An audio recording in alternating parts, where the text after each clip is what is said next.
Tucson's acclaimed book fair brought artists in from all over the country. Find out how Wildcats are going green on campus. And hear how the Southern Arizona AIDS Foundation gained some fashionable press. All this and more tonight on Wildcast. This is Wildcast.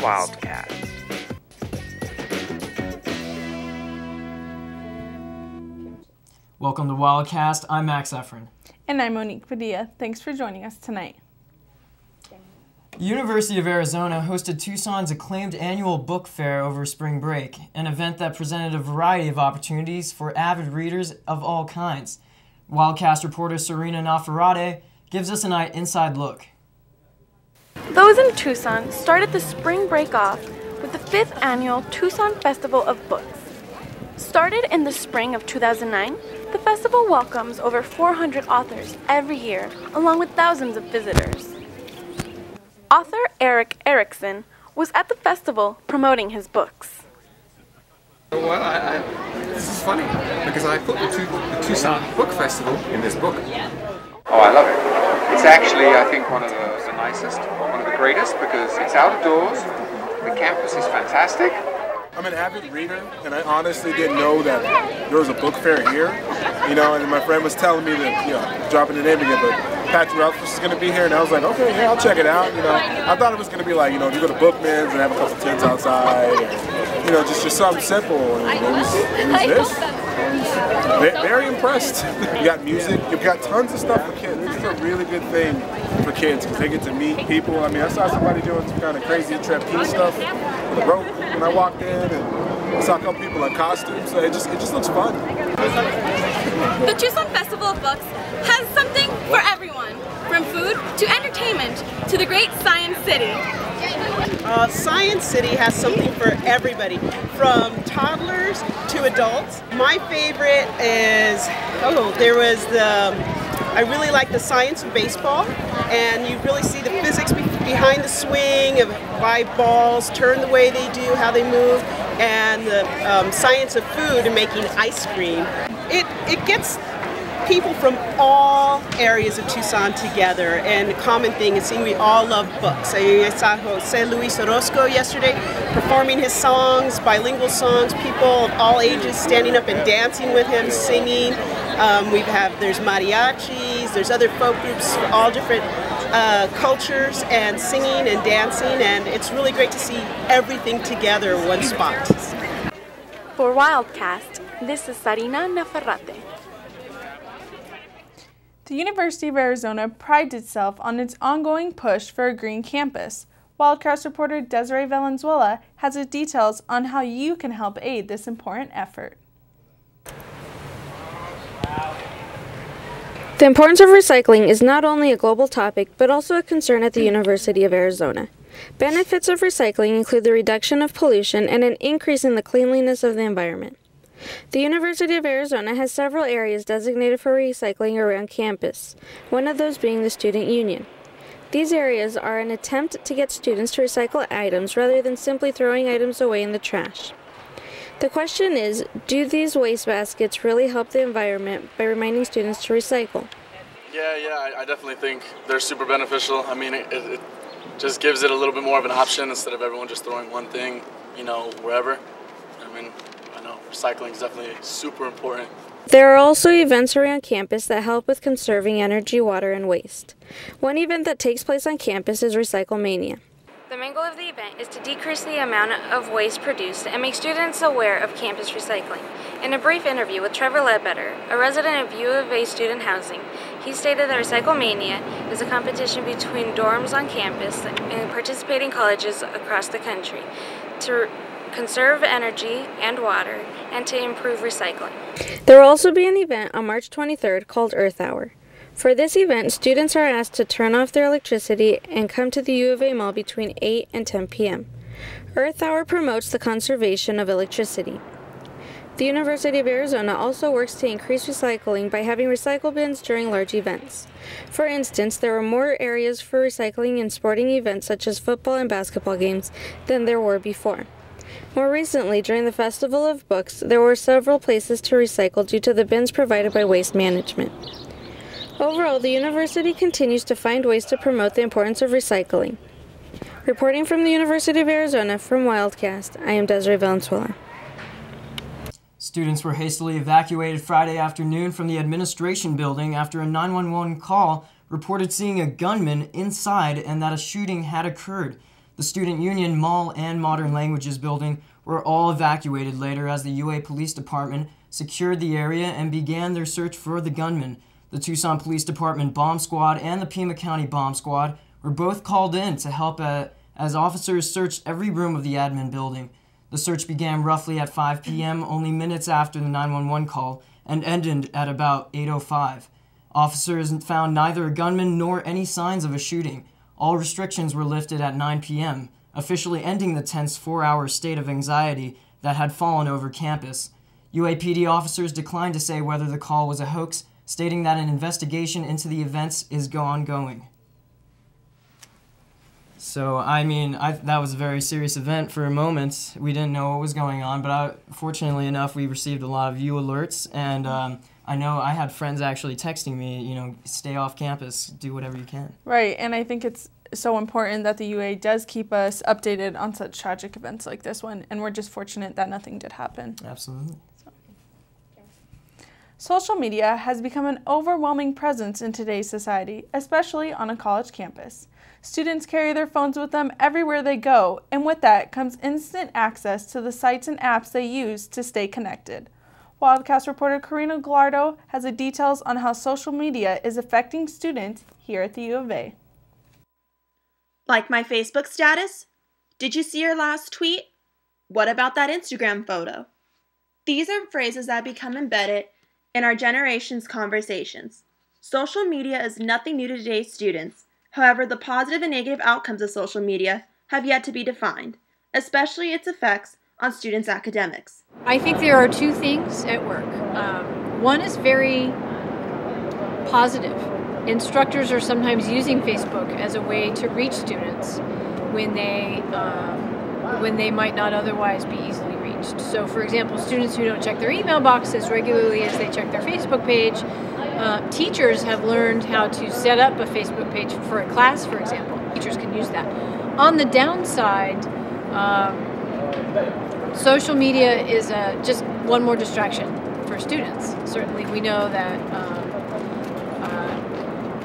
intellectually, our head can only manage so much at one time, and we know that multitasking is not as effective as long periods of concentration. In today's generation, students have social media available to them at any time of the day, with devices such as laptops and cell phones. University of Arizona students express their opinions about the relationship between social media and academics. I feel that social networks affect the way students do their work. They get distracted really easily a lot of times, and they find themselves being on social networks rather than doing their homework. And I feel like it's detrimental to our learning. I think if we use it differently, it can become more helpful, but right now it's a huge distraction, at least for me as a student, especially as a freshman. But we could use it better. Reporting for Wildcast, I'm Corina Gallardo. Stay with us after the break for a look at this week's weather forecast. I'm Derek Williams, your former U of A Wildcat. You're watching UA TV. Don't change the channel. People may tune out someone they see on a median trying to sell newspapers. Those extra few hours of having to swipe your CAT card to get in at night might be keeping non-U of A students out of the library. And while some are traveling to Mexico for cheaper gas, others are forced to pay those high prices at the pump. Students and parents are always invited to come cheer on the Wildcats. We'll see you back here next week for another edition of Wildcast.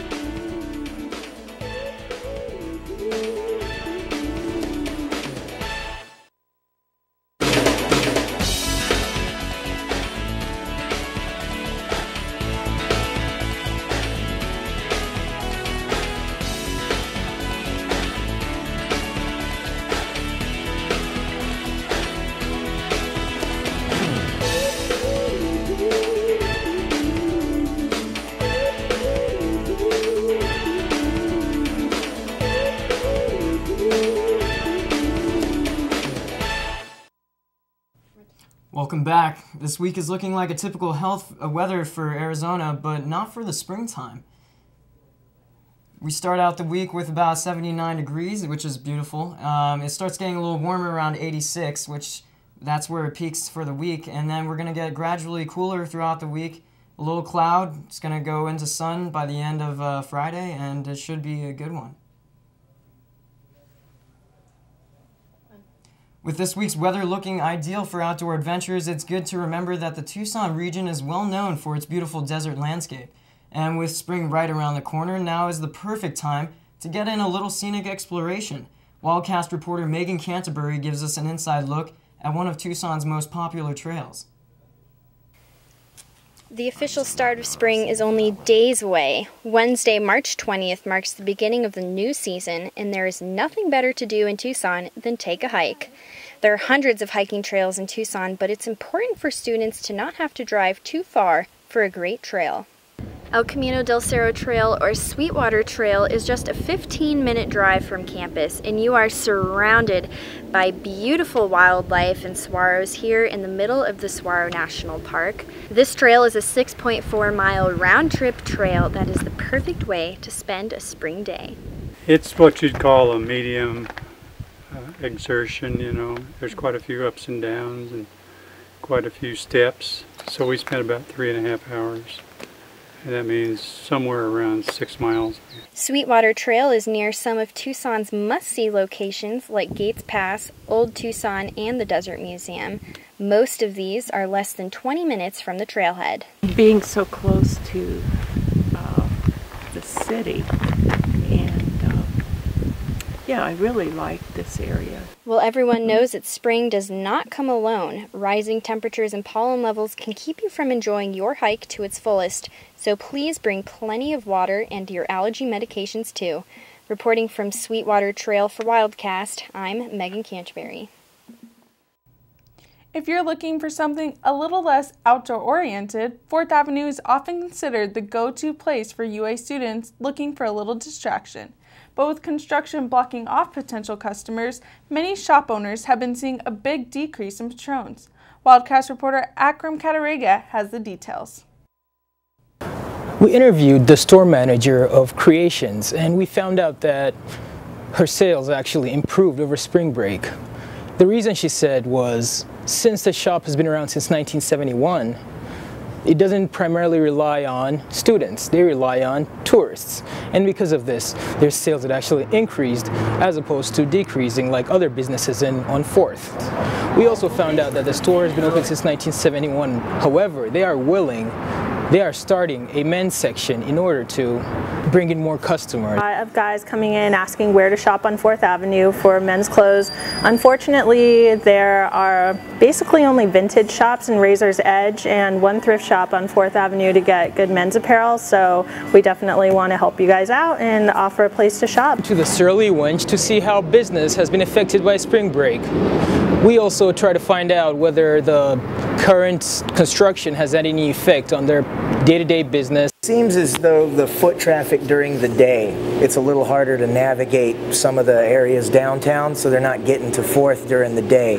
Though it is at night, that's when we get the cats that are staying in town, that they come out in force and do the bar hopping. So we had a very busy Sunday night, which is a little unusual, but hooray, spring break for that. Into like a normal, once the novelty of it wears off, like, ooh, this new big shiny thing, come on, we live in the digital age, people get bored like that, and less local businesses are going to have the opportunities to thrive in the art district, on the strip, downtown. We're going to see more Cricket stores, and before too long we're going to have a McDonald's on the corner. This is Wildcast reporter Akram Katarega reporting from 4th. 4th Avenue was abuzz this past weekend. However, as the annual Spring Street Fair brought Tucsonans from all across the city downtown to enjoy the wide variety of vendors showcased at the event. Everything from painters to soap makers to casual shop owners gathered down 4th Avenue in order to over 100 tents for the public to peruse their products, and if anybody got hungry while shopping, they had dozens of choices available to them. Everything from giant barbecue turkey legs to sweet potato funnel cakes was on the menu, leaving no shopper unsatisfied. The street fair brought welcomed attention to many 4th Avenue stores that had been feeling the pressure as construction dragged on and shoppers remained scarce, with hundreds of attendees and at least as many purchases. The street fair reigned a success and left both business owners and their customers with smiles on their faces. After the break, learn how to keep safe when you're out and about on the streets of Tucson. Hi, it's David Hasselhoff, the Hoff. Get Hoff with UATV. Stay tuned. Don't change the dial.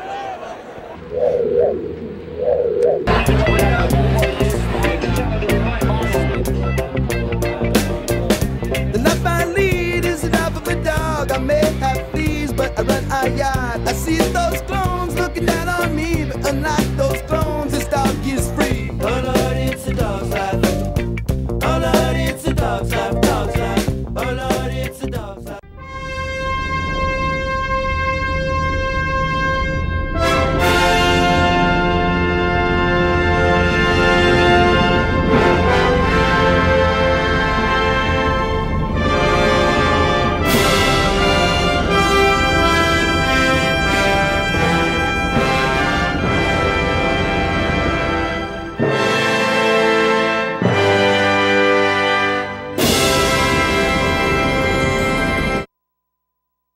Pedestrian safety on Tucson streets is an ever-pressing issue to locals and visitors alike.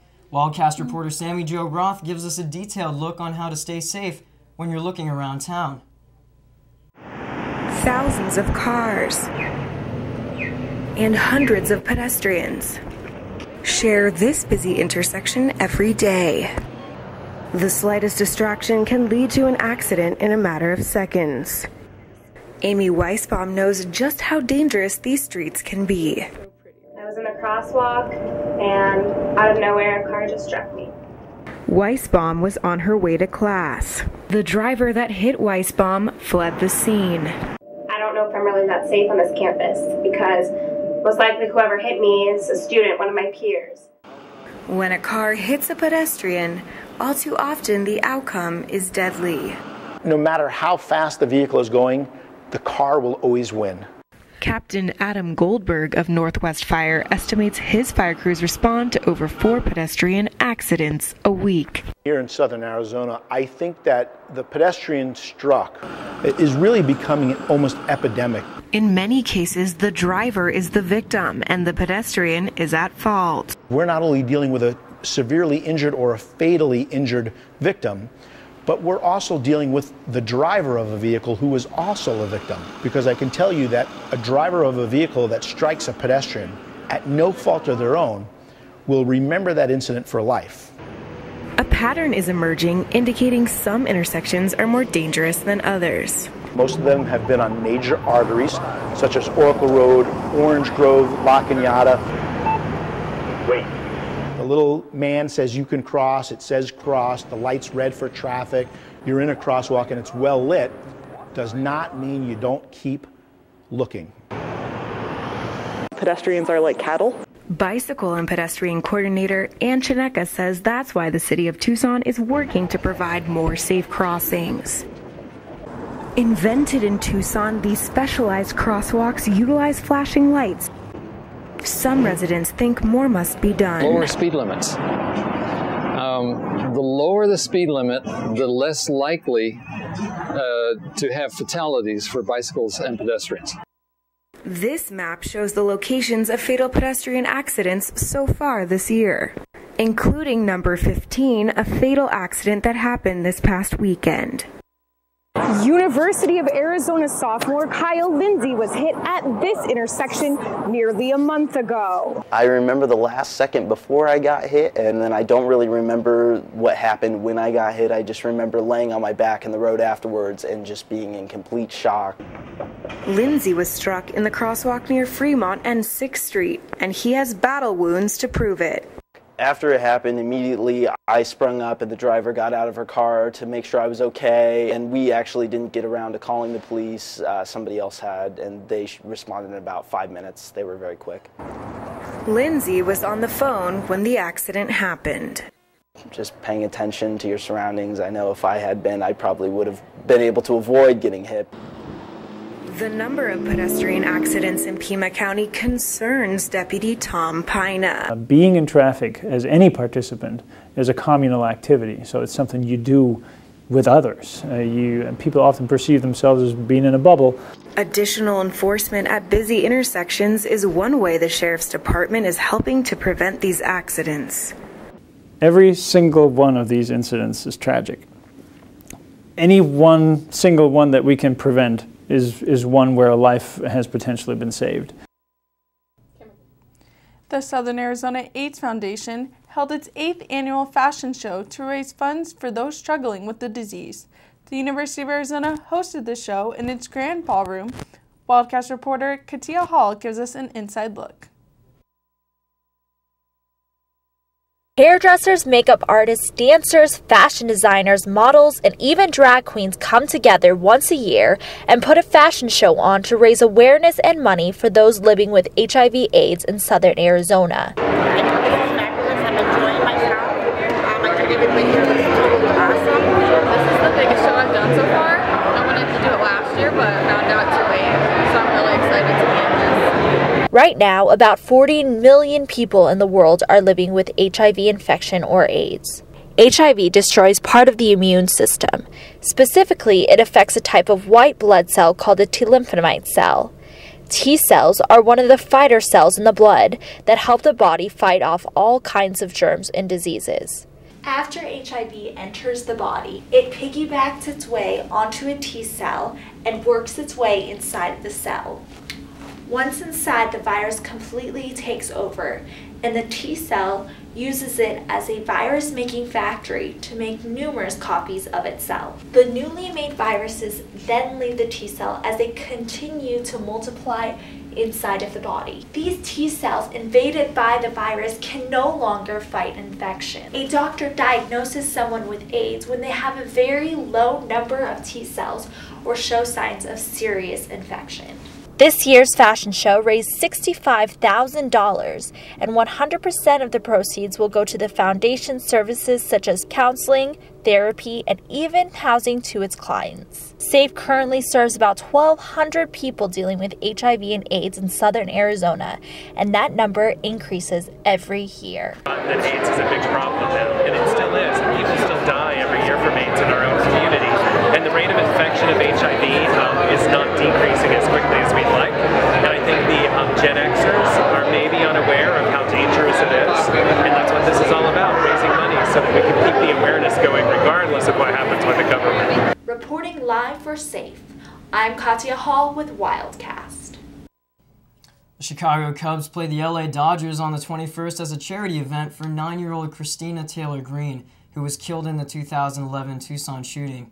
Wildcast reporter Devin Pate gives us an inside look at the game. With two of the biggest names in baseball coming out for spring training last Thursday, the Tucson community came out to support a sold-out game between the Chicago Cubs and the LA Dodgers benefiting the Christina Taylor Greene Memorial Foundation.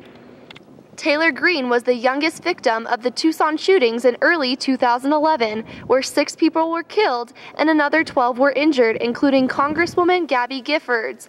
Taylor Greene was the daughter of Dodgers scout John Greene, who spoke to the crowd before the game. After a heartwarming introduction from John Greene, it was time to play ball, and the fans made it very clear who they would be rooting for. Go Dodgers! Go Dodgers! Go Cubs! I was sure the game would be a lot of fun and have great food, but I wasn't expecting the chance to catch up with some baseball stars off the field too. I played for Dorrydale team named Caliente. I'm not so sure about her team. My team is called Lightning. A couple of fans even told us their history with the teams and why they would be rooting for them today. As you can tell, I'm a Cincinnati Reds fan, but I'm going for the Cubs today. Well, because I like Soriano, even though he didn't show up, he's my kind of guy, you know? He makes it happen, so. I'm rooting for LA today because they're my favorite team, and I got the team because of my father's favorite team. We're down 2-1 at the moment, but they'll come back though, it'll be all right. Delaney was right, ending the game 5-4. The Dodgers took home a win. To donate to the Taylor Green Foundation, please visit www.christinataylorgreen.org. With UATV, I'm Devin Pate. Bye. Now for a quick look at sports. The men's basketball team advanced to their third Sweet 16 in the last 5 years after back-to-back victories over the Belmont Bruins and the Harvard Crimson, winning the games by a combined 40 points. Mark Lyons was a star, averaging 25 points in the 2 games. The Wildcats will take on Ohio State Buckeyes on Thursday in Los Angeles. The game will begin at 4:47 p.m. Tucson time and be televised nationally on TBS. The baseball team fell to 0-6 in the Pac-12 play after getting swept by the Oregon Ducks in Eugene. The Wildcats were outscored 14-8 in the series and remained the only Pac-12 team without a conference win. The women's gymnastics team finished 6th at the Pac-12 championships in Corvallis over this weekend. As a result of their finish, the Gym Cats will reach the postseason for the 27th consecutive season. As always, thanks for tuning into Wildcast. You can watch us anytime online at uatv.arizona.edu or on our YouTube channel at UATVCH3. And we'll see you next week for another late edition of Wildcast.